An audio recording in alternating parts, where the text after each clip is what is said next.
Good morning, everybody. Hope that you're all keeping well, and thanks so much for being here with us this morning. I know you're all beginning to kind of log on and join us, so I'm going to take us through a few different bits and pieces before we jump into the main body of the webinar. So welcome to it. This is all about how the best workplaces for women in Ireland are driving real change. And I'm really thrilled to be joined by such an incredible lineup of women from a really diverse range of organisations and roles. Before we jump into the main part of our webinar, I'm just going to go through a little bit of housekeeping. There's only a couple of slides today as we really want this to be a session that's rooted in conversation. The recording will be available after, and please keep those questions and thoughts coming through the usual routes. You've got the chat function, you've got the Q&A box. Given the amount that we want to cover today, we're probably going to be pretty tight for time, so we'll do our best around the Q&A at the end. But I'm sure, look, and I've chatted to everybody beforehand. If there's any specific queries or anything like that, really happy to take that offline afterwards if we need to. We're going to be splitting our webinar today into two separate sessions. And what we really want to do is equip all of you as attendees with the understanding of how anybody can successfully craft their career. We're going to hear some of the personal stories of those joining us today and what their organizations are doing to support that, how they're building leaders, how they're building brands, how they're preparing their organizations for the future. And I really hope that you're going to get some tangible takeaways that you can implement within your own organization. So in the interest of time and the amount of stuff that we want to get through today, I'm going to pop us through these slides. So the first thing I wanted to update you all on is our Insights Forum, which is suddenly only 2 weeks away. We are holding that this year in the Royal College of Physicians of Ireland, really, really beautiful building. And that is on the morning of the 27th of May.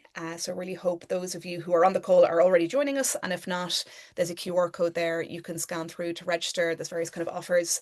And all Great Place to Work client have specific codes and discounts as well. So if you need any information on that, please do get in touch. And yeah, the kind of the meat of our session today is going to be around the best workplaces for women. And what you'll see on your screens now are the organisations who've been successfully recognised for the best workplaces for women in 2026. This recognition is based on a few different elements. It's based on the overall level of trust within the organisation, the comparative experience between men and women, the percentage of women that hold manager and leadership roles. And then we look at some really specific elements like perception of well-being, work-life balance, career, promotions, and equitable treatment, regardless of our gender. And if you don't feel that you're going to get enough out of today from all the nuggets today, you can also deep dive into some of the other organizations that you see here on your screen. There's kind of various quotes and interviews and that kind of piece from a range of women across, again, the various organizations recognized. So if you feel to jump onto that and see what we've got going on there and learn more about the wider group of women or the wider group of best workplaces for women. So I didn't do the thing that we usually do on these and make sure you can all see and hear us. So if anybody wants to pop on the chat and say hello and make sure you can see and hear and that we're through the intro piece, please do. We've already had a really good weather chat in the preamble with all the various women joining us today. But I think the consensus is winter is back. The hailstones came yesterday. And hoping that the 22 degrees that Deb has promised over the next couple of weeks is going to come to fruition and that we'll be back to summertime. Okay, I am going to come off SlideShare. Akshita is going to get us set up in the background. And like I mentioned, we're going to be splitting our overall webinar today into two separate sessions. The first session is going to focus on real career stories, crafting careers, building the female leaders that the organizations are going to need to thrive. We'll then have a break. We'll have a couple of polls, just slight change of pace, mainly so you don't have to listen to me for the entire thing. And then we'll be back into our second session, which is going to be around what women now expect from, this generation of work and what we are doing to attract the best talent into those roles and how do we sustain and build that into the future of our organizations. So you can see our first session today, I'm joined by Cara Kelly. So Cara is the Director of Site Operations here in Ireland for Toast. Cara's an incredible leader, over 25 years experience in the technology and telecommunications sector. And she leads the Irish team here in Ireland, delivering high impact programs that define the future of the site and align local operations with global goals. For any of you who don't know Toast, you're actually probably interacting with it pretty regularly when you're buying a coffee or you're paying a bill in a restaurant. So we'll look forward to hearing more about that later, Cara. We have Dawn Keeney. She's the Employee Success Business Partner for Salesforce Ireland, responsible for driving and executing the people strategy. You also serve as the EMEA Talent Partner, as if that wasn't busy enough, working with other senior leaders across the business, shaping and delivering that strategy. 7 years in Salesforce, I think. And before that, Dawn was with Deloitte, where she led the talent and leadership practice across the private sector. Deb, who's joining us from the UK, is the people director at Heineken Ireland, which I think you're coming up on a year, right? So that was back in August 25. You took on this role, but you've been in Heineken Yeah. a bit longer than that.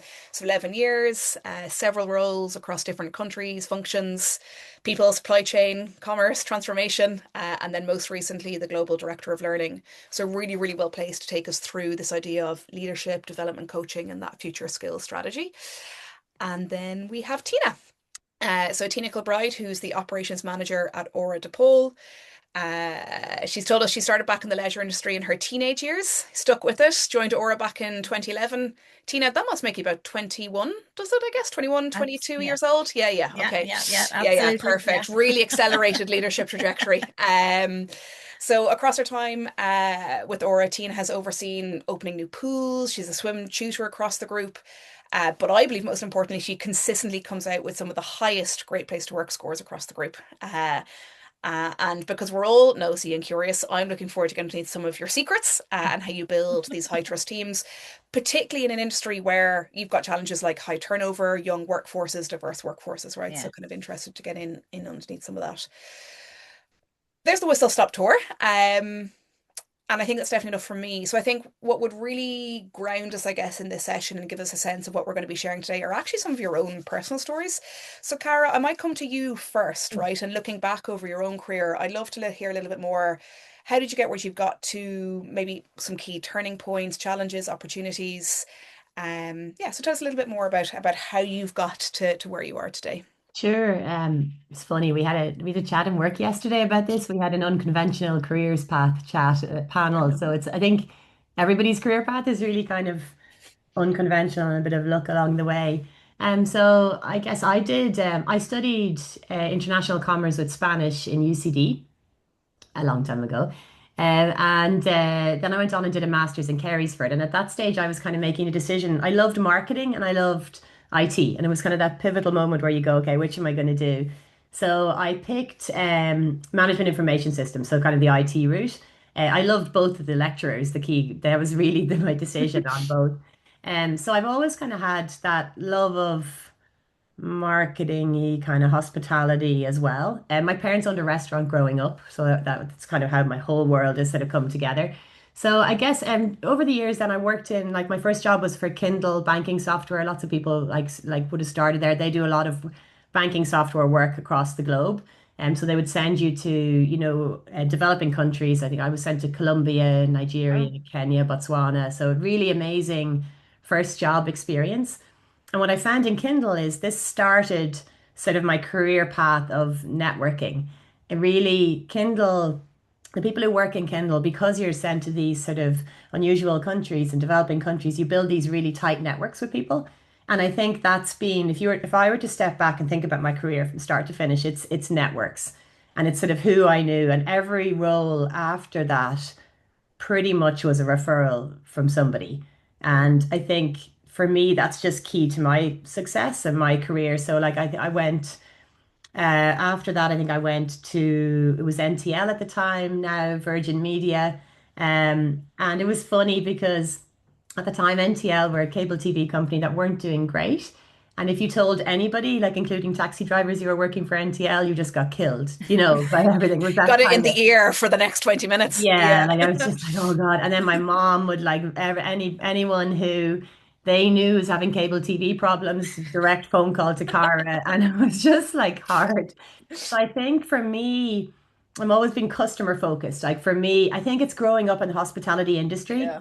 Our whole childhood was customer. Like we had a restaurant, bar, catering business, music venue. So it was that world.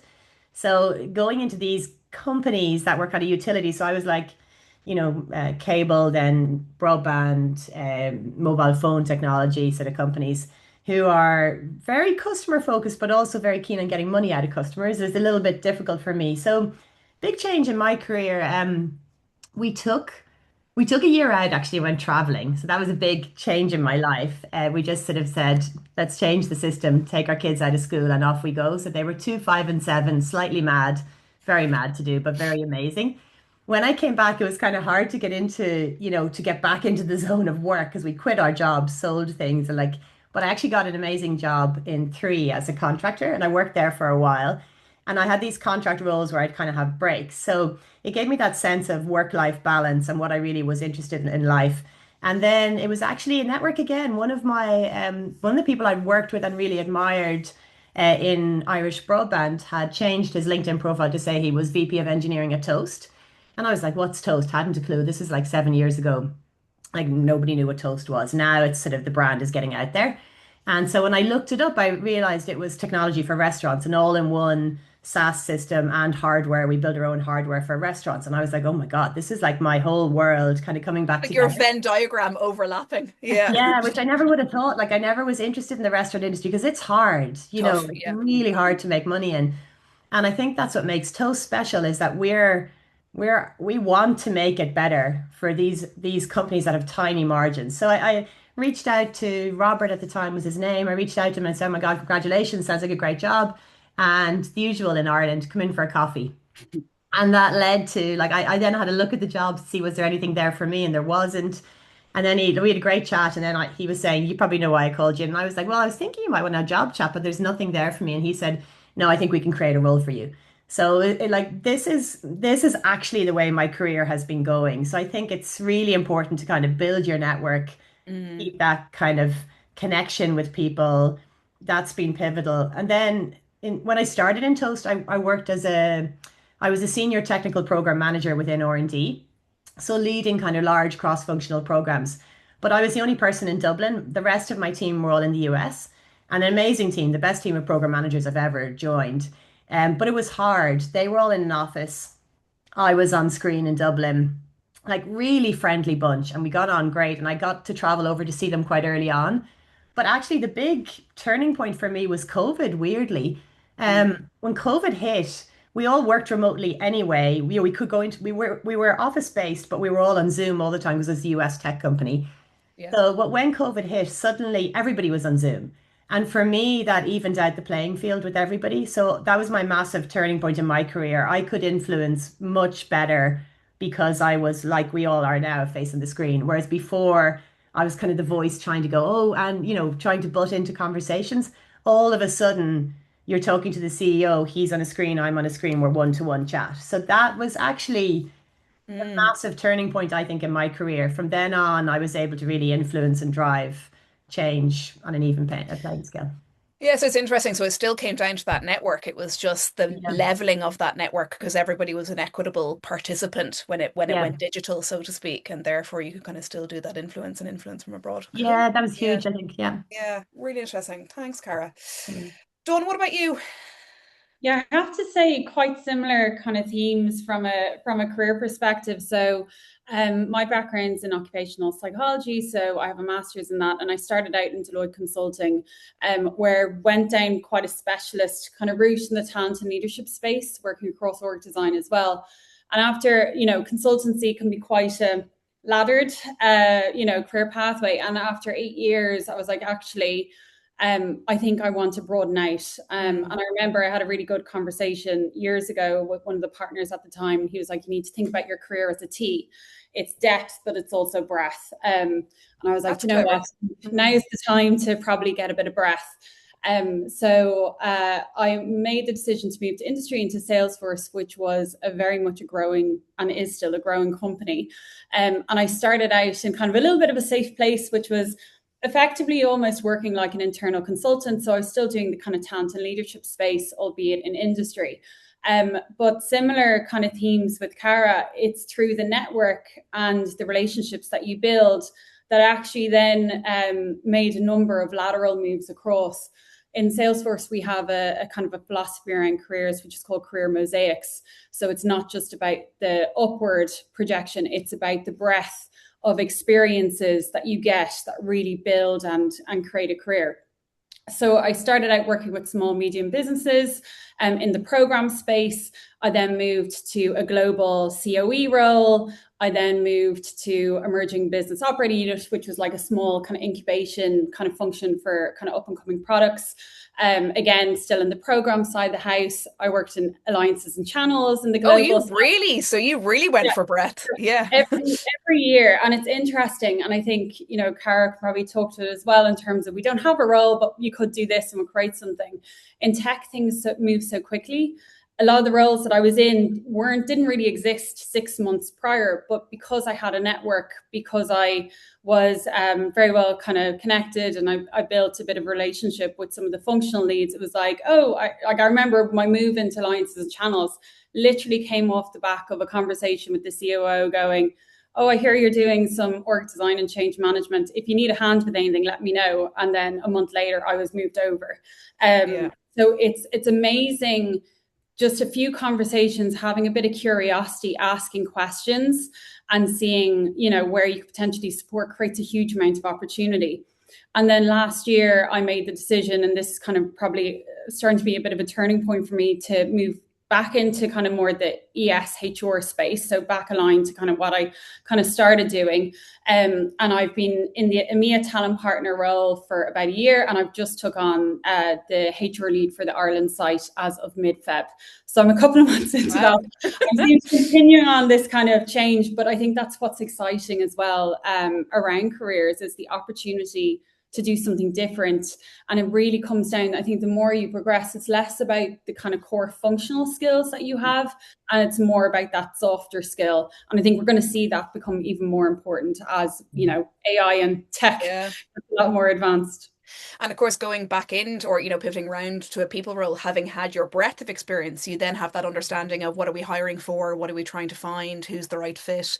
So you're probably better equipped to be making, those decisions too. Exactly. And you can kind of look at it from a few different angles versus if you stay, within one function, you have a certain lens, but building that diversity of perspective, having come from it from different angles, you can absolutely kind of think through things a lot more and speak the language of the people that you need to work with, which is sometimes half the battle, trying to understand what their priorities are. And that one. Sorry, what does that acronym mean? Like, I just can't Google it quick enough to catch up. Yeah.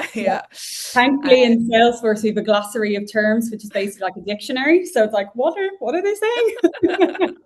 You need it though, seriously. Yeah. Okay, so we've got network, we've got, diversity of perspective and breadth of experience. Deb, what about you? What where have you come from and what have you done? I think similar to Cara and Dawn, to be fair, in terms of my career, definitely hasn't moved in that straight line, and I have moved across specialism, countries, industries throughout my career. And actually, when I look back, I think most of my growth came from actually being willing to take some of those sideways moves or those most risky, unfamiliar opportunities, rather than having the perfectly planned route for me. And actually, the biggest kind of lessons and the critical experiences that I've had have sometimes been on top of the day job. So just by being willing to take a little bit more on, or to put your hand up to volunteer to stretch yourself whilst doing a core role as well. But you asked around challenges in careers, and I've definitely had some of those along the way. And as we're a group here talking about how to support women in the workplace, I have to say, like many women early in my career working in very heavily male-dominated industries, I think confidence for me was a bigger barrier than capability, actually. I hope that I know the imposter syndrome sometimes comes back a little bit, but it was definitely there early in my career. And I actually let go or deselected myself from a number of opportunities because of that. And sometimes because I had a belief that actually I'm being offered this because I'm the only female option in the room. Oh, wow. There were times when I was solo working with 400 men. With an organization that had a diversity agenda. No, the reality is, I know now that that's not the reason.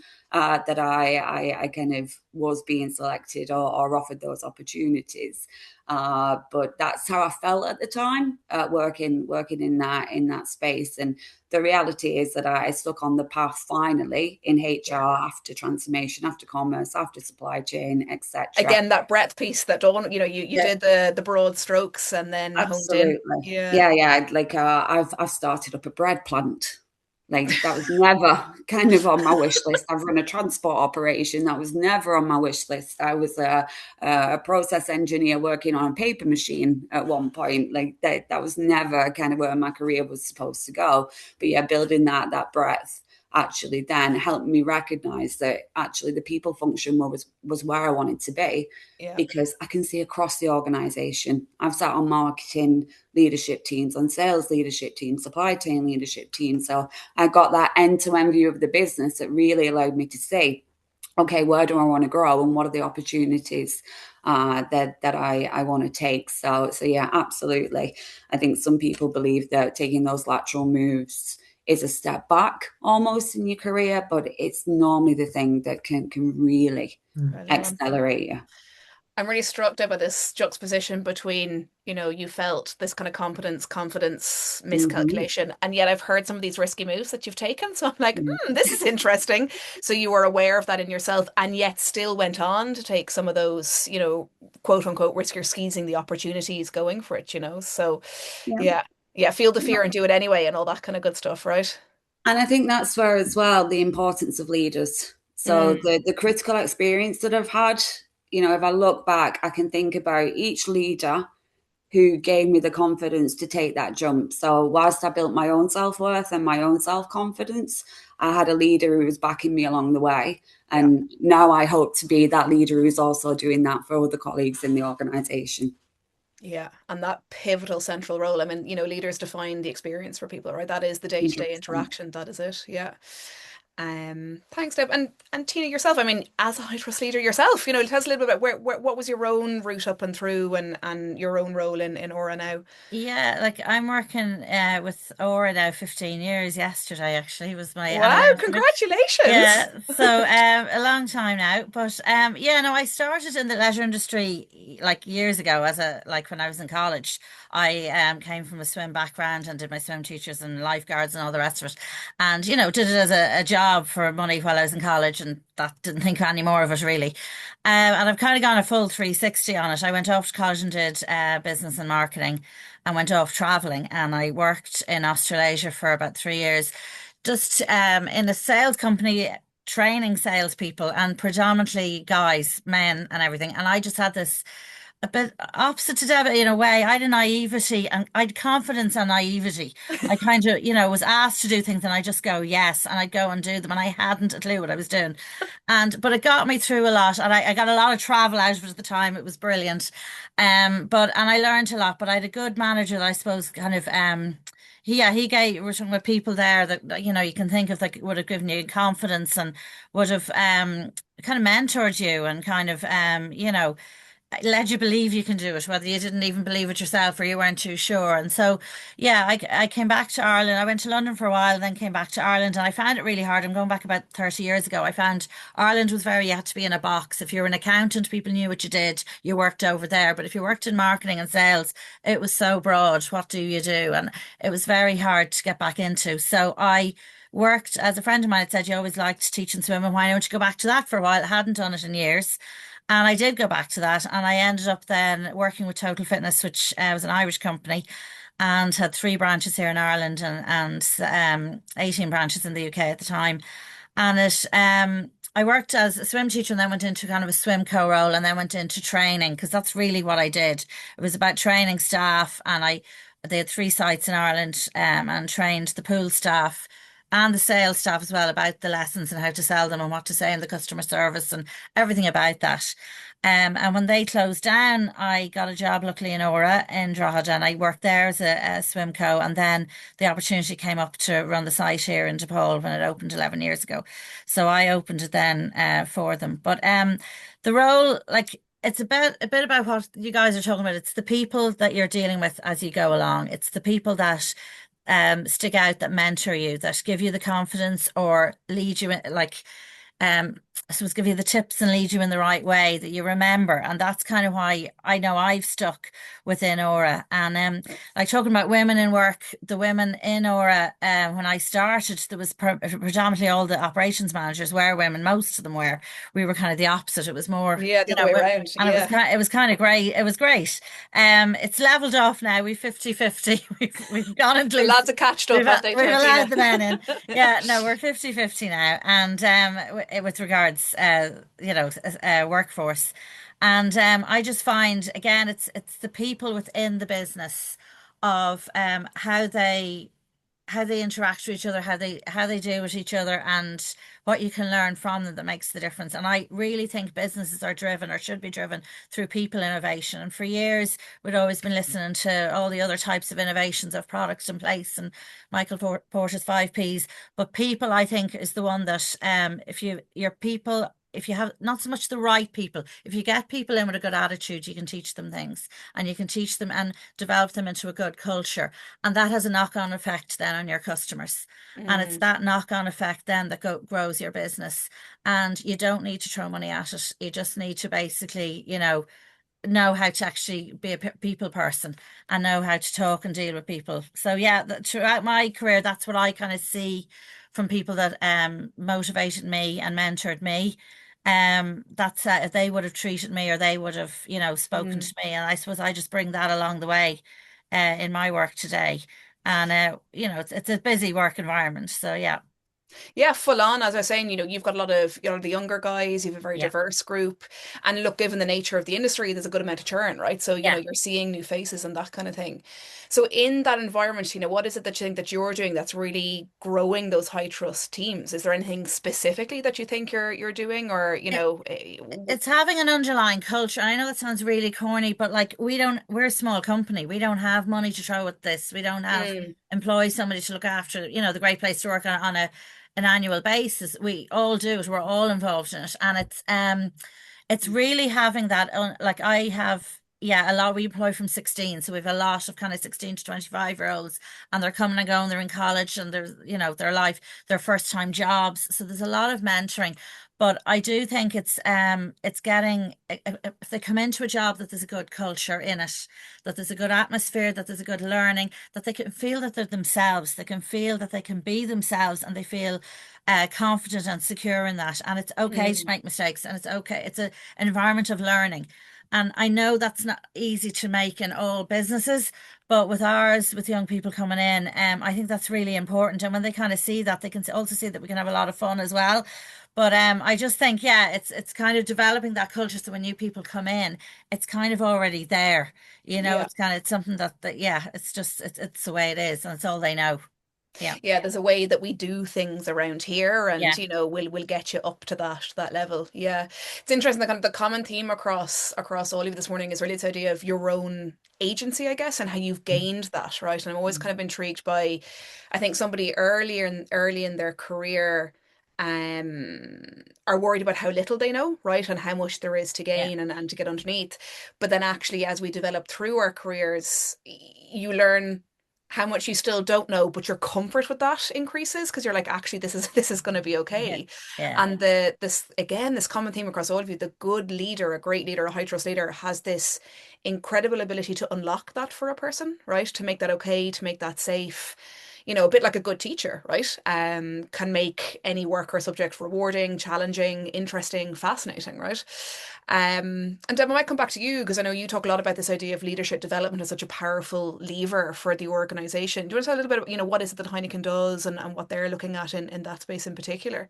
Yeah. So I had the privilege of actually leading the global leadership agenda for Heineken for a number of years before coming back to Heineken. And I have to say, what a rewarding role that is, shaping leaders and the culture and I suppose the standard of expectations. So we invest quite heavily in the programs that are offered, right from our forum, which is our top 160, through different talent programs. We have specific women programs that is about how do we accelerate their careers, plus people manager programs, etc. So there really is something in it for everyone.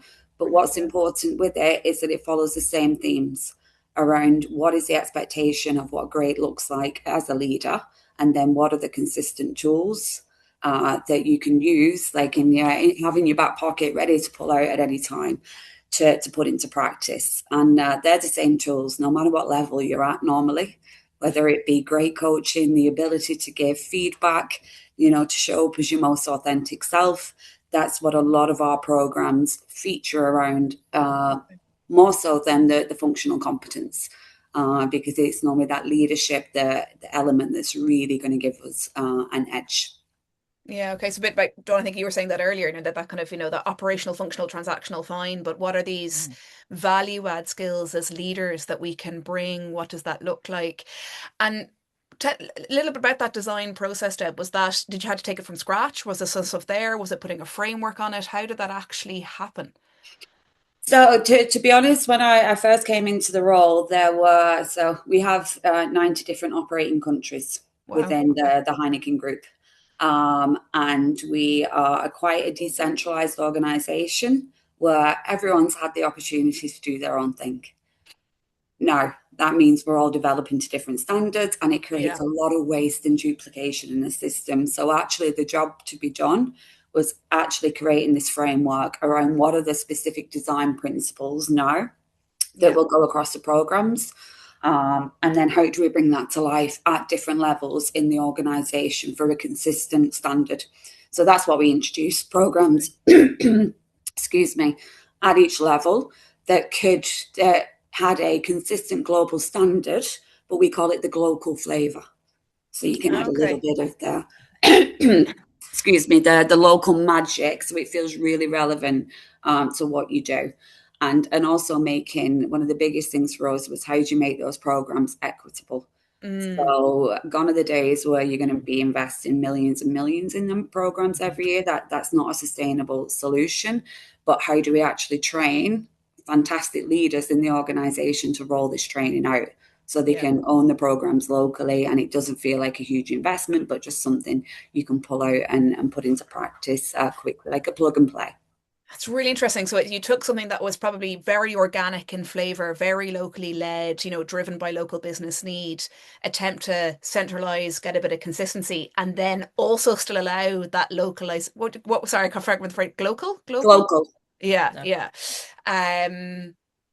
And there's a real challenge in that, and figuring out, what that looks like and keep that consistency going. Yeah.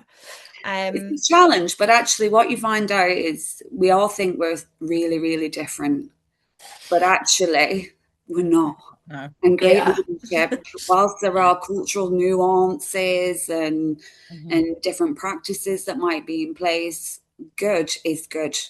Across different cultures, across different countries. So convincing people of that actually we would be able to give them something that works everywhere was probably the bigger barrier than actually making it happen. Yeah. And I'm always struck by this idea as well of, it's not a static thing, right? So, leadership development, training, even leadership itself, it doesn't stand still. And Cara, I know kind of the approach in Toast is really that willingness to update, to change. Like, I know you've changed some of your mentorship programs over time. You just tell a little bit about that, the fact that you got to keep at this, this is something you got to keep chewing on. Yeah, I was thinking of it as Deb was talking through it all. So we're lucky in Toast. Like it's a constant state of learning, I guess, in Toast. So we have a centralized learning and development team in the US, and they roll out kind of centralized programs. But again, because we're so global, we have about 13 sites. And I guess even in the Dublin office, it's funny hearing you talk about the different nationalities. Like, we've got 40 nationalities within the Dublin office itself.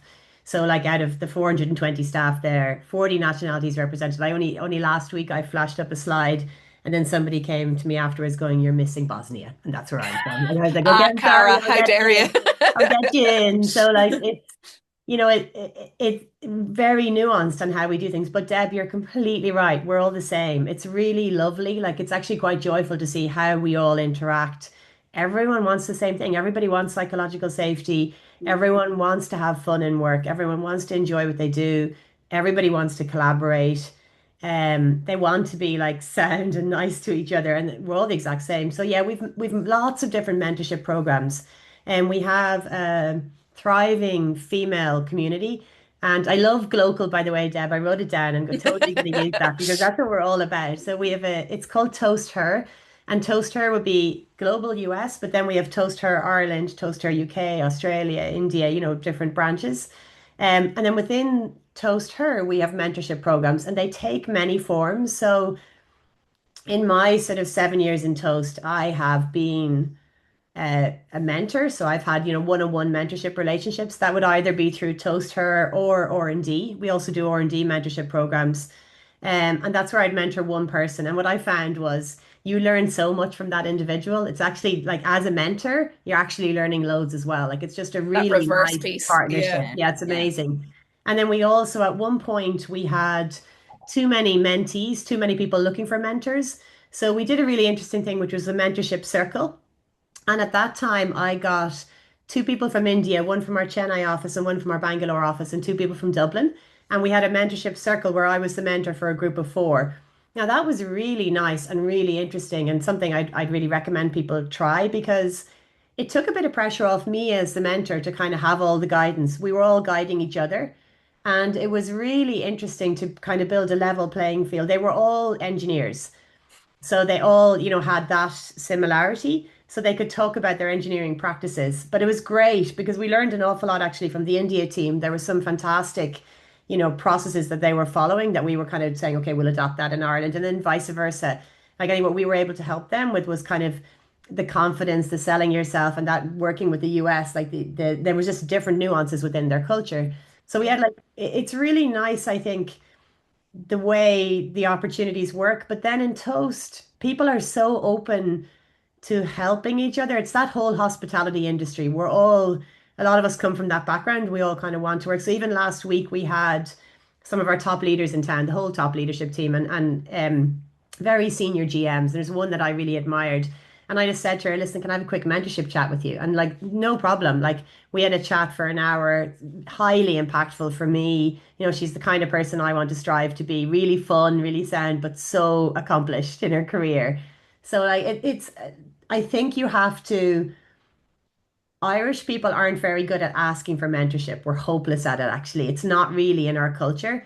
But in these US tech companies, you have to just do it. So be brave and just ask somebody for mentorship, I think. And so we've got all these different nuances of mentorship. And then actually, just recently, we did speed mentorship. It was like speed dating. That was really great, actually. And we're going to do that again in the Dublin office. So it was like where you sit down, we had different leaders sitting at different tables, and we rotated every 10 minutes. And it was really fun. And lots of people were coming up to me going, oh my God, I've been dying to talk to you. And I was like, why don't you just put in time with me? Like, there's no problem. So, they were holding out for that 10 minutes of mentorship. So I think we forget how influential we are sometimes to people and how we should make ourselves available to people as well, that they may not feel they can necessarily ask for our help. So that was a really nice way to make it simple, low lift on people, I think.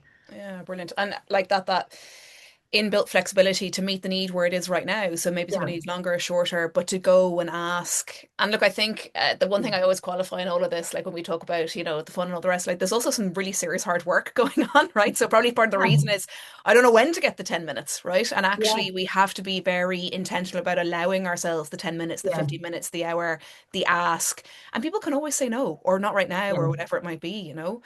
Dawn, you spoke a little bit earlier around the kind of career mosaic piece and what Salesforce are doing. Do you want to give us a sense? I know you've got lead and you've got great retention at a senior level. What Yeah, are Salesforce up and to? I think, when just hearing the guys talk, like obviously Salesforce is a global company based out of America, and the political landscape has changed, a little bit how we look at equality, but thankfully equality is still one of our core values. And I think that's something that we're kind of seeing across the board.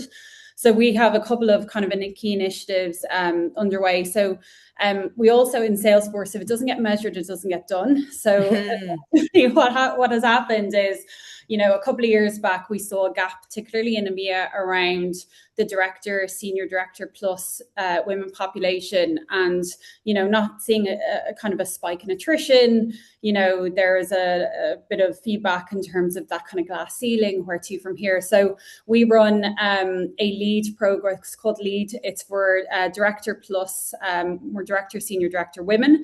And it's a 7-month program. And we're in year 3 in it now. We piloted it in EMEA. It's now across global, because we take into account cultural nuances. But effectively, you know, kind of similar enough, we cover the same topics. It's just how it's delivered slightly changes. So really what it is, it's an opportunity for our top talent of that population to come together. We do deep dives on imposter syndrome, how to build your brand, the importance of a network, how to actually network, how to get a sponsor, you know, for your career. And it's a really impactful, empowering program. We've seen an uplift of, I think, 30% in terms of people feeling like, okay, I want to stay in Salesforce for the next 12 months. I feel my career goals can be met here. So it's hugely impactful. And really the feedback comes back. It's just around the opportunity to connect, you know, as a group, share with similar shared experience, and then leverage each other from a networking perspective to kind of support and grow careers. So that's one thing that we consistently run and will continue to run through the year. The other area that we look at as well is we embed equality across all our talent programs. And there's some really interesting stuff that Global are trying to do at the moment with AI in that. So one thing as a fundamental is all people leaders have to go and complete enablement training effectively around fair practices in terms of talent decisions. So really unsurfacing unconscious biases and how to address this. That's mandatory across the board. And then through succession planning, we look at representation. Through performance evaluation, we look at bias. And one thing we're trying to build out this year is, well, how do we leverage AI to unsurface unconscious bias with manager justifications, and to look at trends, and to use that as a tool, you know, to prompt and to raise awareness, you know, at the manager level. So it's not just a metric, but it's actually how we actually deliver and manage talent through our programs. And then the third thing, similar to everyone else, we have a really big and strong women's network. It's called the Salesforce Women's Network, SWN, and they run very specific kind of topics and programs for women. And we're similar to Cara and Toast. We're doing mentoring circles, but also a level up program, which is for our manager, senior manager, which is around exploring careers. And as part of that, we have a tool, it's called Career Connect, which is effectively a careers, I suppose, marketplace in a way, which matches people with skills to other roles that they may not have necessarily thought of, and it pushes and nudges those roles out. So similar to what Deborah was saying, we have a kind of a global kind of framework. We leverage that to try and kind of influence end-to-end kind of talent experience, from hiring through to succession and development planning. So there's a huge amount of work underway. I suspect it'll continue to change and evolve. I wouldn't say we're there yet. But it does, you know, still remains a big focus for us as we go through the course of the year, and part of our talent strategy. Yeah, brilliant. God, you've all got so much going on. And Tina, the other thing I was struck by when we were chatting was, I mean, Aura has this incredible retention at a senior level of women, right? And you know, I love, you know, okay, the men caught up in Aura, so it's almost like the reverse, right? Yeah. For you guys, anything specific in there that you think has really underpinned that? I just think it's like anywhere. If you see a woman in leadership, it inspires others to do it. They know then they can.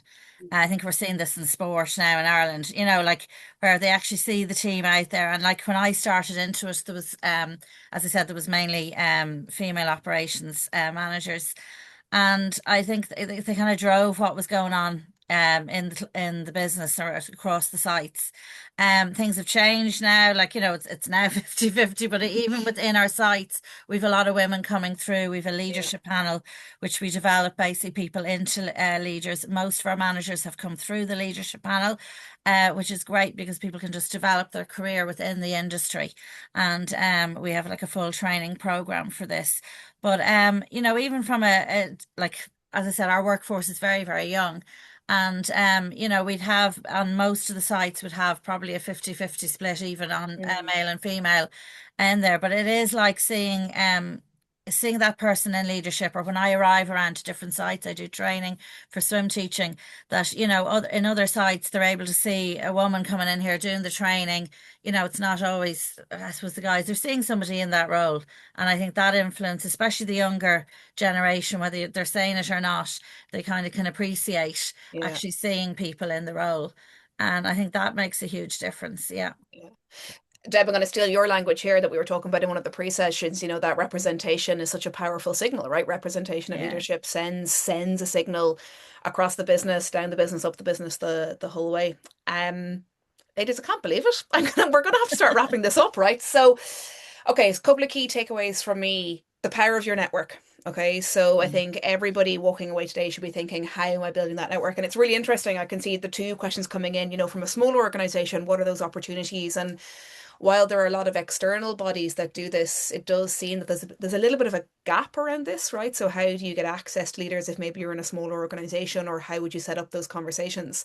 So actually, it's probably something that we in Great Place to Work could take away and have a think about, right, and see how we make those connections. But they can also come from everywhere. Like, your network is wide. It doesn't have to sit within your own organization. I think people are so willing to give time, and look, these sessions are such a good example of that. Depth as well as breadth. Saying yes to the opportunity, going for it, right? Yeah.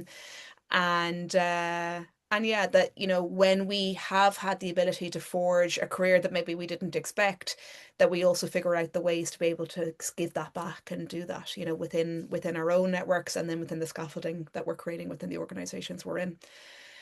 Dawn, Deb, Tina, Cara, thank you so much. I know a couple of you do have to jump off, but thank you so much for your time, and for those of you sticking around, we'll have a little bit at the end. But we do have others waiting in the wings, so I better hand it over. So thanks so much, ladies, for your time this morning. Thanks, everyone. Thank you. And look, I've been scribbling away here, so and that kind of canvas is so useful. So just quick change of pace. Akshita, I might ask you to throw up the couple of polls, and we'll get a sense check as to where people are and what they're doing. And we want to know people's thoughts around whether you think your organization is creating kind of meaningful ops for women to grow and succeed, and are we getting the right people into the right roles? And how effective do you think your organization is at attracting and recruiting the top female talent, right? So listening to everybody there, there's a sense of, yes, we've got to craft our own careers and figure it out, but how are we even finding the right people in the first place? And what does that look like? So while you're all taking a little bit of time there to fill those out, I've just been really struck about how important it is for each of us to take accountability for our development and the work that we get involved in and the wider ways we contribute. Yes, I'm kind of intrigued to see what these percentages will come in at, and we'll kind of share that back in a little bit. Right, while you're all filling in those polls, we come back with the answers. I'm going to introduce our next couple of speakers, or our next few speakers. So we have Nolene Annery. Hi, Nolene, and thank you guys so much for waiting there. So Nolene is the operations director with CTEC. You've been there for about 10 years and really progressed through the organization, growing your career and your family. And I think, having had the chat with you beforehand, such a clear tenet of your own leadership has been creating workplaces where people feel supported. Again, this idea of progression, development pathways, flexibility, and again, this idea of visible leadership. It's such a kind of key theme coming through today. We also have Siobhan Horan. Hi, Siobhan, who's Senior HR Director with Cloudera. So you lead the HR strategy and organizational development initiatives across the company's global workforce. I'm going to get it in. So great to see you get outside the scope of Cork. So we got 48 minutes in before the Cork mention. And you got a couple of decades experience in HR, org transformation, and then really specializing in leadership development, culture transformation, and performance management frameworks. And my last one, but by no means the least, and that I'm going to be introducing today, Sarah Downing. So Sarah is the Chief People and Capability Officer with EirGrid. I think you're heading for your 2-year anniversary. Is it in That's EirGrid? right, yeah. I'll let you decide in EirGrid terms whether that's long or short. I'm sure it feels a bit longer. Yeah. But you've brought, over 20 years experience as that strategic people leader in the financial services sector, and now responsible for driving a really exciting phase with EirGrid. So yeah, interesting. Before we kind of kick off, so 45% of people on the call think that the organizations are investing in the right things, but there's room for improvement. And it kind of a mixed pattern around this kind of idea of attracting the right people, right? So kind of a third feeling it's very, over a third feeling somewhat, but the rest really kind of struggling or not sure and difficult to measure, right? And I think a bit like this earlier session and kicking off with your own experiences, as this world of work evolves and what people want from work and what women are going to expect from careers in a workplace, it's going to be different. So Siobhan, maybe I'll start with you, from a Cloudera perspective, building high performing culture, clarity, like what is it that Cloudera is doing in this space? Yeah, everything resonates with the earlier Mm. panelists, right? We're exceptionally lucky to have a global team that we all can collaborate with. And I guess for us, when I think about what continues to make Cloudera successful and going forward in the future, comes down really to creating an environment, right, where development, opportunity, and long-term growth are genuinely connected, and not through just isolated initiatives, but again through more intentional and integrated approaches into how we Mm. support our people. For us, and again, it's interesting, again, listening to Dawn, she talked about career mosaics, and for us, it's the same, right? We're thinking of career journeys just not as a straight line anymore, but again, a career lattice, if you will. So growth, again, it's becoming more dynamic, cross-functional, and self-directed. We're listening to our teams and our people as well through multiple feedback loops as well. And I remember speaking with an employee who had taken on a stretch opportunity outside of their usual scope for the first time. And what stood out really wasn't just the project itself, but the confidence it gave them. And again, earlier panelists shared again, that imposter syndrome, that people sadly, can feel the victim of. And they said something along the lines of, I didn't realize how capable I was until someone gave me the space to try. And I think that Lovely. captures something. Yeah. It was right, and it really hit a chord, and it captures really something important about the development that we do and what we nurture, if I'm honest, in Cloudera. And in addition to that, we've been very intentional, as I shared, about making development accessible and easy to engage with at pace, which I think, we're all busy with our day jobs too, and you need to carve out space for yourself too. I often refer to these as development snacks, if you will, right? They're bite-sized, practical learning experiences that can fit naturally into the flow of work. So, for example, for us, just recently in the last quarter, we kicked off a micro-learning through Udemy. Udemy is a huge, has been hugely adopted in our own company as a blended training, shall we say, offering.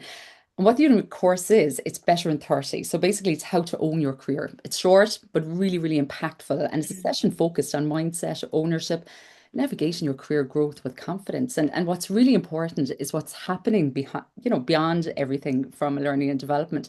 Um, Again, the panelists mentioned it earlier. Again, it's consistently looking and strengthening and improving the talent management philosophy. And again, it's that intentional approach to identifying for us high potential talent earlier in the employee life cycle. Again, it's not just relying on, the informal visibility or manager discretion alone, but it's really having that structure, bringing that structure in to assess potential capability, future leadership readiness. And I think that's the real evolution that we're seeing, if I'm honest, Fania. Development, it's no longer something that happens separately.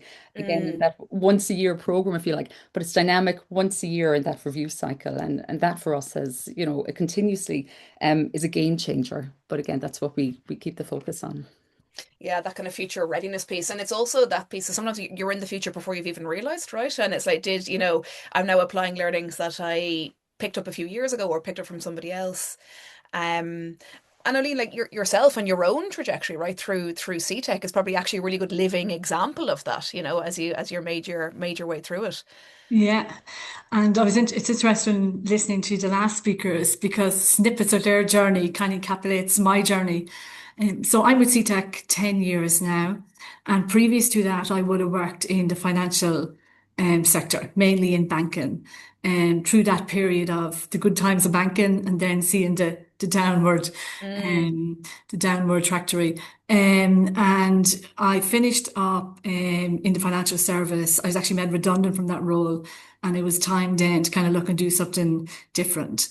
But throughout my time in financial sector, I always kind of managed teams. So I was like a team leader, working my way to the manager and managing teams and different projects. And that was one part of the role I always liked, was kind of managing teams and bringing that team together. So I finished up in the financial banking, and I was actually on maternity leave, and I applied for a role in CTech. And that role brought me back home to the Midlands. And I was at that stage where I kind of wanted, I was starting to grow my family, and I just wanted to move back out of Dublin and down home again. So I moved to the Midlands, and I seen this role advertised, looking for a business manager to manage a team of people.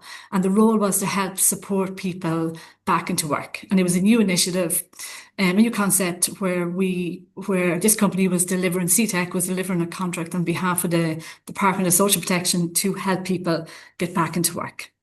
And I had seen probably the impact of the banking crisis. I seen the Midlands probably being very much, particularly my home county, being impacted by that recession. So I'm saying this looks like a good opportunity, helping people get back into work and managing a team. So I applied for that role as business manager. And yeah, my career then started with CTEC, and I never looked back. Haven't stopped since. Yeah. Haven't stopped since, yeah. And look, when I started, I was managing parts. I always enjoyed managing people and bringing a team together. So I always enjoyed that part. And then I always wanted to do meaningful work. So even through all my time working, I loved banking, and I loved the high pressure and the results driven, but I also liked doing meaningful work, and I would have always volunteered and done things outside of work through that period. But this role was like a perfect match for me. It was doing meaningful work, but it was always also bringing the team together, managing people and driving results. So I started then with CTEC, and not long after I started, I went on maternity leave again with my second little baby. And again, like that, I came back from maternity leave, and I very quickly then being given more responsibility for a larger footprint, and start stepping into more roles, and like into higher kind of level roles. But look, I suppose I was very fortunate through that time that I had a manager like some of the previous speakers who genuinely, encouraged me kind of to step into the opportunities. Like I probably never felt ready for the next opportunity, or I was always kind of, well, I'm just not ready yet. I'll just wait until, I'm a couple of months back in work, or I'll just wait until I get this sorted at home. But I was always kind of encouraged, to step in and take the opportunity. And through some of those roles, I suppose when I made that step up from business manager, and then I took over a larger area, then I stepped up to regional operations manager. I was actually just probably back from maternity leave, and it was a time where I didn't think I could balance both. I was doing really well as business manager, and I was thinking, can I now deliver the same results over a larger area with more people and try to deliver results through managers? But look, like that, I had a supportive manager who gave me the opportunity to step in, take it on a seconded basis, see you have the security of stepping back. I believe you have the capability to do it. And look, if it doesn't work out, at least you have the security that you tried it and you have. And that gave me so much confidence. And I suppose I had that throughout my career in CTEC, and that really accelerated me through the stages up to operations director. Yeah. It's very real, Nolene. Like, I think there's so much chat about, this is what we're striving for, and this is what an organization is trying to do and support. But, it's a real lived example of, you have real life and you have what you want to deliver at work. And those two things can actually work together, and you can drive on. And Sarah, what actually really strikes me is a lot of what Nolene is talking about is that framing that I know you talk about in EirGrid, that idea of flexibility supporting career life cycles and purpose-driven work. Like, do you want to give us a little bit of a sense of what's happening in EirGrid? Yeah, Fania, but just firstly, before I start, a big thank you to you for bringing the energy to this group. Because, thanks. It's so lovely to hear everybody speak, and I think all our themes are very similar. But again, to Great Place to Work for giving us the opportunity to celebrate women and to acknowledge our organisations for being great places to women. So thank you.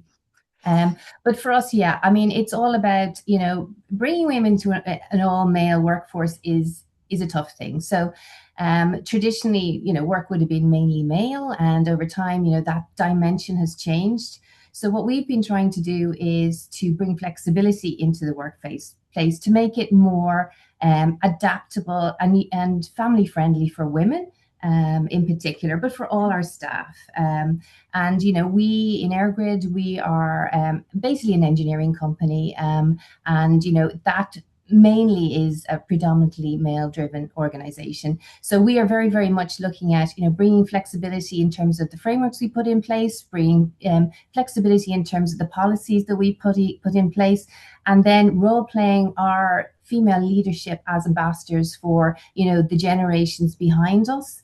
And again, as many of the panelists said, in my life, I've always worked in the area of HR, and my passion is people and representing people. But one of the big things I would have seen is I was always nearly the only female at the table, and I think a lot of us would feel the same. So the challenges that we have as females around that table are totally different to the men's. So I think as female leaders, it's really, really important that we support. And we empathize with the generations coming behind us, and that we as leaders can put in the right frameworks for those people. I mean, I've worked 20 years in an organization, and a lot has changed in the whole work-life balance there. I mean, I have 3 kids.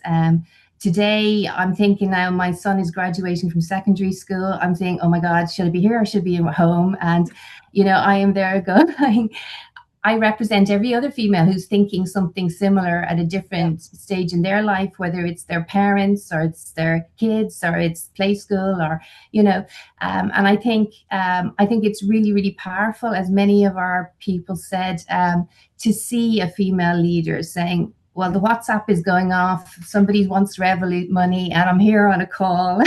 And, why not ring your dad?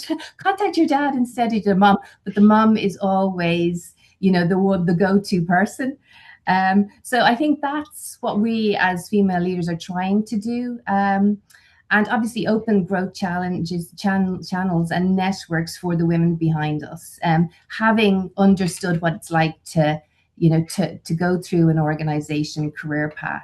And I think that's a theme that's quite strong with all of us. And the other thing I think over the last number of years we've seen is the change in demographics. And I think some of our panelists have alluded to that. EirGrid, we have 56 different nationalities working for us. And with that comes the complications in terms of, how do you manage that in managing, a workforce? And what data do you actually pick up to support that group of people as well? So the workforce generally is getting, more and more complicated. The world of HR is getting more and more complicated.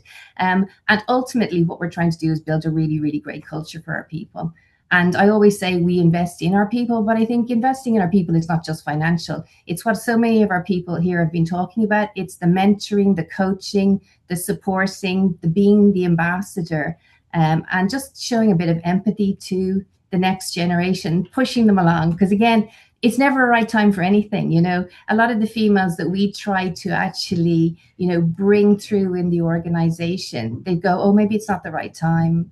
But it never is, and even being a leader, there's always time like, oh my God, there's so much going on outside of work. I don't have time, but you do. And I think it's really, really lovely to see how many women are coming through the workforce as future leaders. Yeah, and I think you're so spot on, Sarah. This idea of if you're waiting for the perfect time, you'll be waiting an awfully long time, right? And I'm not sure the perfect time for anything really exists. Right. And again, bringing back that really core central theme of everyone's really willing to work hard, to perform, to push on, to drive themselves. And then with the right environment, the right leadership, the right scaffolding, what you can then unlock is phenomenal, right? And what we can kind of be driving on collectively together. So what I'm imagining some of that, that language around that support and making sure we're being intentional about the steps that we're needing is probably aligning a lot with what you've got on in Cloudera in terms of, your things like your formal sponsorship programs and that holistic development. It is absolutely, and I just want to touch on something as well, that was shared. And, when we talk about the next generation of women as well and their expectations from their careers, and is it any different to our own? And I'm including myself here, right? I've been in HR far longer than I care to admit, but I've graduated just under 30 years ago, right? So what I see, I don't think the next generation of women, they're not asking for fundamentally different things. they're asking for a much higher standard of clarity, consistency, and accountability, if you will, right? And again, it's a very topical subject, as we know, with EU transparency, paid transparency. That's stopping and starting. But again, it's a phenomenal thing in its philosophy, shall we say? So again, I'd speak for myself here, and I'd love to know, our other panelists and yourself, Anya, if you can even relate to this too. But I often had to navigate unwritten rules when I first started. The visibility. I think we all still are, Siobhan. I'm being diplomatic. Yeah, we are absolutely right. And manager discretion, or just simply there was a feeling of being in the right room at the right time, if that makes sense. And what I see now, there's a much lower tolerance for ambiguity, which I think is fantastic. And that's the real human reason. It's a real human shift, if you will.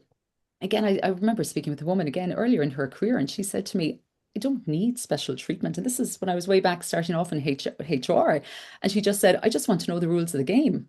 And I kind of had to stop and say, well, and what do you mean? She just said, I just want to have that trust that apply equally to everyone, which is why, Fanny, we're absolutely, huge advocates for ensuring we follow through on everything with our Great Place to Work initiatives. We've got a stellar team. You asked if I can weave in Cork again, but we've got an amazing team in Cork and beyond. An hour and 5 minutes in, it's back again. Yeah. I tried. Absolutely. Had to come eventually. But we've got an amazing team who do an incredible amount of work. They're solid Tiger teams. Our huge issue, we can't nearly manage all the volunteers that come to us who want to be part of these groups and to make that real difference and initiative. But just going back to that lady who was talking about, understanding the rules and making sure that trust applies equally to everyone.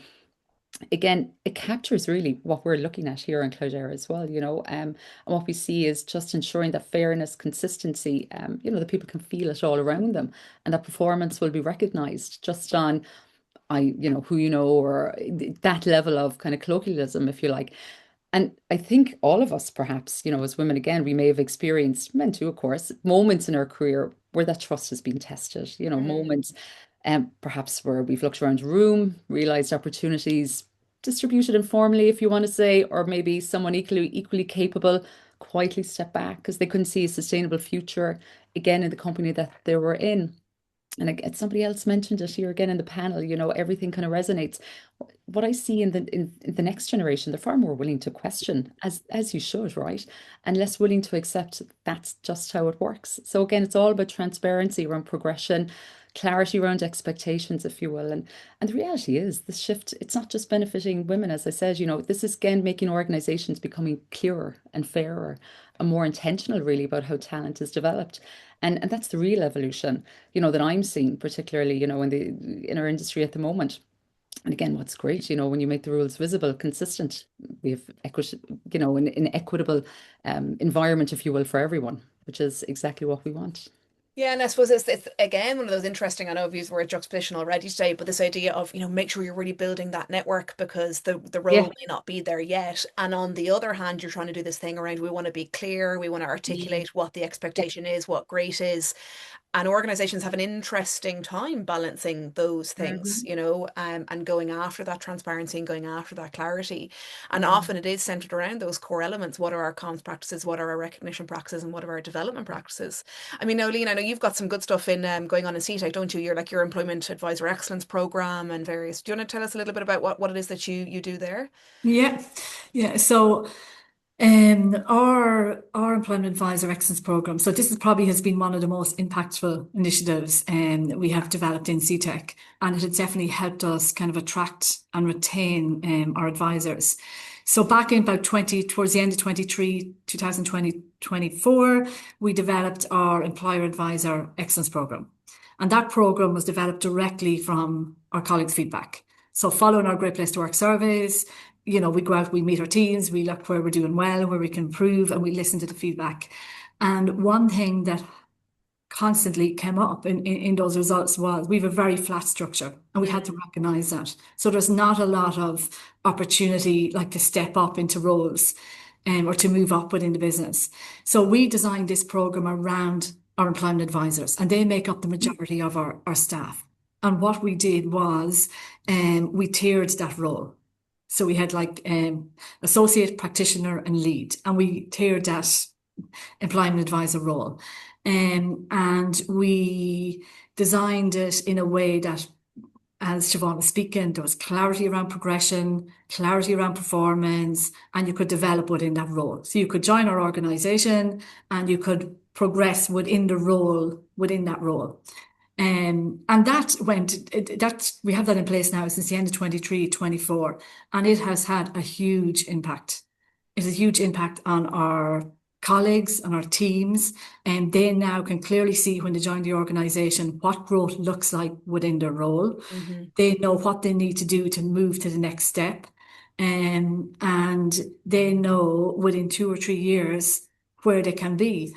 And it was something that cropped up, following those Great Place to Work survey results, like how can we progress within this company, how can we earn more money, and how can we have clear expectations of what we need to do to move to that next level. And it was really hinged on performance, wasn't it, Eileen? I mean, that was at the core of it. Yeah, so from the very beginning, we set out very clear performance metrics. So you join the organization, you pass probation, you want to move from associate to practitioner, and we measured it under service, team, assurance, and results. And under each one of those categories, there was set metrics that you must meet before you move. And the expectations are really clear from the get-go. But it takes a lot of management, you have to be very consistent giving feedback. So what it did do is our managers, there was our area managers who are managing the teams, had to be very clear doing their one-to-one. So your one-to-ones had to be done monthly with your advisors. They had to know where they needed to be to progress. And if they weren't progressing, they had to be very clear where they were moving, or where they needed to improve to move the next month. And after 6 months, every 6 months, then we assess the program, and then you make your move to the next level. But our performance improved significantly. We retained our top performers within the business, and we've seen people move and accelerate through the tiers very, very quickly. And it also forced our managers to actually manage the team. You are going to have to manage, you're going to have to give that feedback, and you're going to have those difficult conversations.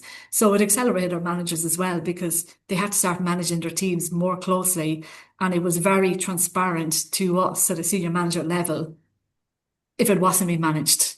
Yeah. Do you know, it's so interesting. Then this kind of cyclical piece coming around, the big change that we're seeing is the demand for clarity, right? And in an environment where there's a sense of accountability on the individual to seize the opportunity, where there is clarity provided, people can really go for it, and actually it enables both the person and the leader, and the leader to then deliver for that person. And I'm kind of intrigued in this era of authenticity and transparency and clarity. Sarah, I might come to you on this. Like, how do you build the employer brand in that space? Like, what does a good recruitment strategy look like for, I mean, maybe women in particular, but generally, so that, let's say, EirGrid's authentic voice is what's out there and you're getting the right people in through the door in the first place? Yeah, absolutely. That's a very good question. I suppose for us, we are in massive growth mode, and that puts a slightly different slant on it. So, I mean, I always say to the team, like, whatever we did in the past won't work going forward, because the way we now have to look at recruitment is we look at all our data. So we look at, how many female applicants do we have? How many females do we interview? How many females then come through the process? And then we do that right through. Our employment brand then is obviously really, really important, because, coming from, a very engineering, small Irish organization, the employment brand is really, really, what we would have done in the past has to be different. Yeah. And certainly we look very closely at the language that we put into our job ads. Historically, they would have been very male, big words like, great negotiation skills. And then you have women who going, I'm not going near that.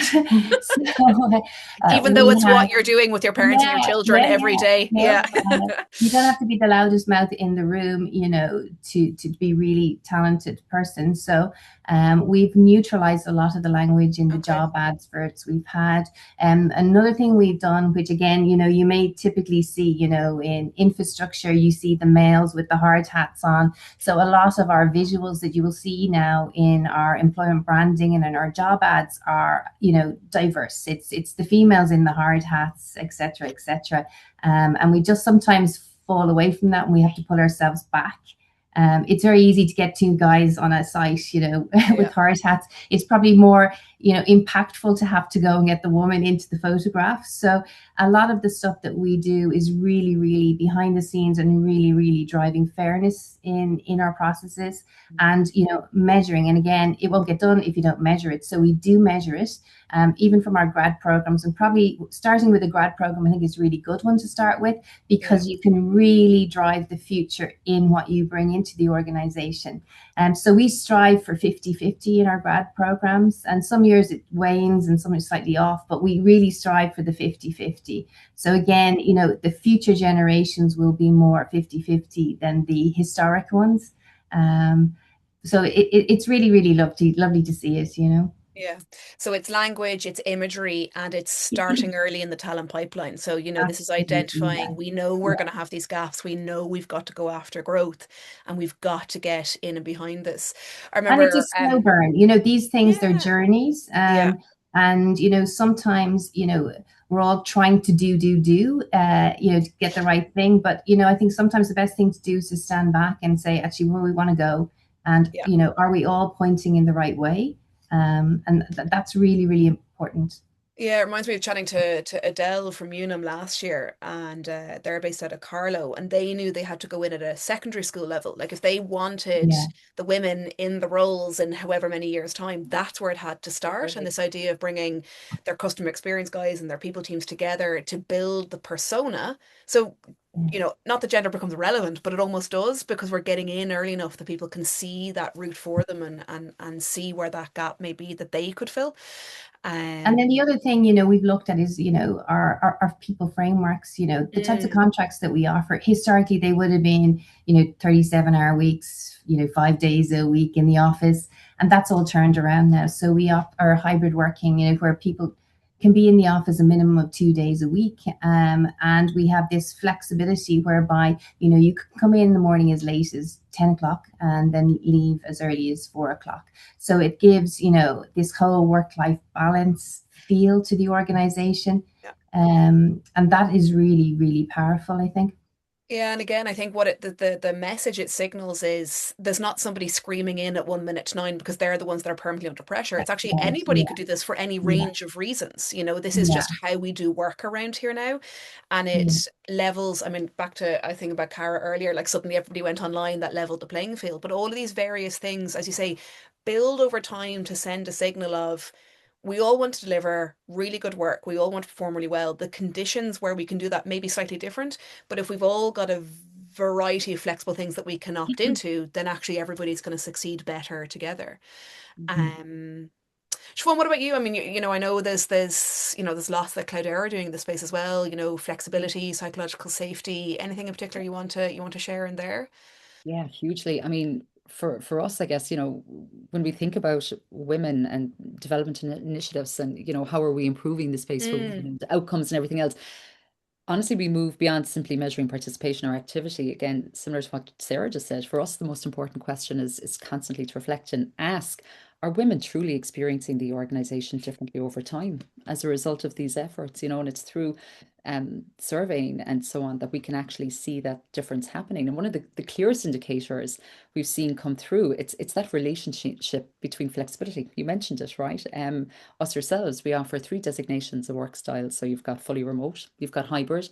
Again, it's more of a collaboration space, we would call our offices. So again, similar to Sarah, nobody's clock watching, nobody, it's 1 minute to 9. Why are you not at your desk? Absolutely not. It's the reverse. It's you come into the office so you can actually connect and meet with people. We can all spend our time on Zoom doing meetings first. So it's really that relationship between, lending flexibility psychological safety and trust. We mentioned it before, and again, a member of our teams, within our team actually had recently stepped into a much more visible role. And technically what she shared, what I would have shared with her, she was more than ready for it. But she admitted that earlier in her career, she often hesitated, to put herself forward. And again, it goes back not because she lacked that ambition, but because in previous environments, she'd learned to be cautious, if you will, about speaking up too much or challenging ideas. And again, that old narrative has been seen as difficult rather than confident, right? And it's all in the language, the language. Thank you. That's exactly it. Which can be, we mentioned it about bias and training and so on. But what changed for her, she shared again, which is quite powerful. It wasn't just a single program or workshop. It really was that day-to-day experience of genuinely feeling heard. And again, that's testament to leaders as well who become those allies too. But again, it's the environment, it's feeling that your ideas are welcomed, and that you have that forum for people. We're quite flat, I would say, from a management perspective. There's no hierarchy within our organization too. Our CEO is well traveled to our office in Cork, Fania, and when he comes over, it's an open door. He's not even in an office. He's out there. He's speaking to people. He wants to know what's going on, and that's true for all our executive leadership teams. So they're very much aware constantly of what's going on. But again, going back to that particular lady, what she said to me, and I loved, she said she stopped spending energy, if you will, trying to fit the culture, but more started focusing that energy on contributing to it. And that's again another key for us. I've got a fabulous leader in my own team, and she consistently would talk about a culture add, not culture fit, which I think is beautifully coined, right? So again, we're not trying to change somebody when they come in here or clone people at all. It's very much additive and making sure again that that they can grow within the company as well. And that, is something, how organizations should start, perhaps I would say, measure progress, because outcomes for women, they're rarely shaped by one initiative alone, is what I would say. They're pretty much shaped by those micro moments, that everyday culture people experience, if you will. And that's for us the real indicator of success. Yeah, and going back to this idea of, the next generation of work and all of that, there's more layers, more complexity. How do you do that in a remote setting? How do you do that in hybrid? How do I know who the right person is to talk for this if I've lost that learning by osmosis piece because I'm not around people as much? There are so many micro factors that are playing all the time that if we're not building it all the time, or if you think you're not, you are. It's at that kind of that internal juxtaposition. Actually, Nolene, there's a question in from Donna, and I think just going back to, again, the start of this second session on your own story, and I know you did a lot of work around helping people return to work, right? Are there any, I suppose, specific initiatives or programs that you've seen around that return to work transition that you think have big impacts? I think like a big focus on us is like retaining our, female staff, and particularly back after maternity leave.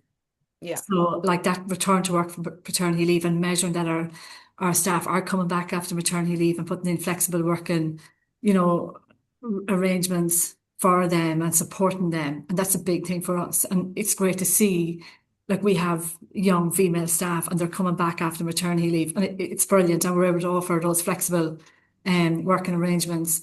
And another good thing for us is progression, like seeing our female staff progress into leadership positions. So we have 10 area managers, and 6 of those are females, but 4 has actually progressed from entry level. Wow. Which So is built from the bottom up, this built from the leadership bottom up, structure. yeah, which Wow, is brilliant to see. And like no more than my career journey, like one particular colleague, she was initially unsure of whether a management opportunity was the right fit for her. I knew she absolutely had the capability to do the role, but she was questioning, like, was I fully ready? Am I fully ready for a management role? But like with encouragement, with support, we asked her to step into the position. And again, we gave her the opportunity on a seconded basis, take it for 6 months. You have the security of your own role to go back to if it doesn't work out, and give it a try. And look, she's still in that management position and is doing exceptionally well. So I think that bit of encouragement and support and giving people the opportunity, to see their own potential I actually read something really good in the last couple of days, and it says if you don't borrow belief, if you don't have belief in yourself to do the role or your confidence, borrow it from someone else because someone else has that belief in you to do it. And we all did in that person, and she's now an exceptional manager, and she's doing really well. It just comes back to the human conversation. Somebody believing in you, a leader, taking you aside, go for it. And also, back to one to your point, that the safety that listen, it might not, it's safe too, right? Like this may not work, and it may work, and it could be excellent, or we'll be able to figure that out. Yeah. I'm kind of conscious we're coming towards the end. Sarah, any piece of advice for people on the call? What piece of advice would you want people walking away with today? Well, I mean, I think, it's important for women to be happy working in the culture that they're working in, and that it's a place where you can actually be authentic and be yourself as a woman, in the knowledge that you can balance, a home life and a work life, and you don't feel that massive panic and massive stress. And the policies, the procedures, the culture really supports that. I think that's really, really important because sometimes, I mean, I know this morning I was coming in, I had to drop a child to school, and I was on Pearse Street, and there were 6 fire engines. There was a fire in Trinity, so the whole road was blocked. And all I was thinking is, oh my God, I have to get on a call. How am I going to get there? And Yeah. I just don't think if we were here as males that we would be feeling, that intense pressure. Yeah. And I think it's up to a really great organization to put those frameworks in place to take that pressure off the female population. Yeah, and allow that space for real life to happen in the different areas. Siobhan, what about you? What would you like people walking away with today? Oh, for me, it's really not for anyone to underestimate the power of small, I guess, consistent actions over time, both as individuals and again, looking at it, in a bigger collective with groups and companies and so on. I'm a big fan of Simon Sinek. I'm sure a lot of the audience here would have heard of him, shall we say. And he's a big thought leader. And what he shares is that values are verbs. So they're Yeah. not what we say we believe, and it's all about knowing your why, and they're reflected in what we do. And I think that equally applies to our careers, right? Growth rarely comes from my own sense, from one huge defining moment. It's those small decisions that we make repeatedly, speaking up when it feels uncomfortable, putting ourselves forward, for an opportunity if we're not fully ready. So that real shift happens when we choose to do something different and being intentional about it. Yeah. Yeah. I love that. And what about you, Nolene? One last piece if you were to share with Yeah. everybody. We touched on this, but I think one piece of advice I'd probably give is not to wait until everything feels perfectly in place. Like before you take the next opportunity. Like I think particularly for women, there's a tendency, tick every box, wait till this stage, wait till that. And like even outside, wait till to get to school, wait till preschool. But I think in reality, there's never a perfect time. And I think a lot of growth comes from actually when you step into the opportunity and do it rather than actually waiting for it to come up. Yeah. Oh, yeah, definitely, definitely. And look, I think the thing that's definitely come out from across the audience today and a lot of the interaction is this want to hear more, right? I want to hear more about what women have done in roles, how they've got there, what would good mentorship look like? What are the types of questions I should be asking? How do I frame all of this? Because I think what's really clear across all of these incredible panelists today is there's no one route, there's no typical way to do work, to do life. And we've all got these opportunities to take, as you say, to one of these bite-sized moments, or going back to Darren earlier, this idea of this mosaic. Every experience brings us something. And I think the piece that I'm walking away with is that no matter who you are, in whatever organization you are, I suppose our own authenticity and our own agency really comes through this idea of our own craft. And look, even if at times you have to borrow that belief, I love that, Nolene. I'm going to be stealing that now for future. But you stay close to that idea of what it is that makes me unique, stand out. What is it that I bring that maybe somebody else does? And you're able to give that more time and attention at different stages. Life, work, everything is real, but it keeps us moving. It keeps us challenged. It keeps us curious. And I think what's really set each of you apart and your organizations apart is the leaders, the scaffolding, and the structures that are in place to allow people that space and safety to experiment, to ideate, and I suppose, I don't know, pursue that individual level of mastery, right? While also delivering really great work in, great organizations, and all doing that together and going in the same direction. So look, thank you to all of our panelists, thank you to all of our attendees. It was an especially long webinar this morning. I think it's our first ever 90 minutes. And I know we've had lots of questions come in. Thanks to Cara. I know you were furiously typing away there in the background and keeping it all going. But look, just to say thank you to each of you for joining us. Really hope you all enjoyed it, and I really hope our attendees enjoyed it. A big thanks to the Great Place to Work team, who do all the furious work in the background and make sure that all I have to do is sit and chat and make sure it all runs. And I think we have at the beginnings of an idea in some sort of Great Place to Work mentorship circle. So we'll see how that goes. But look, thank you all so much for your time. Good luck with the rest of the week, and hopefully talk to you all soon. Thanks, Vania. Bye. Thank you. Thanks, everyone. Thanks, ladies.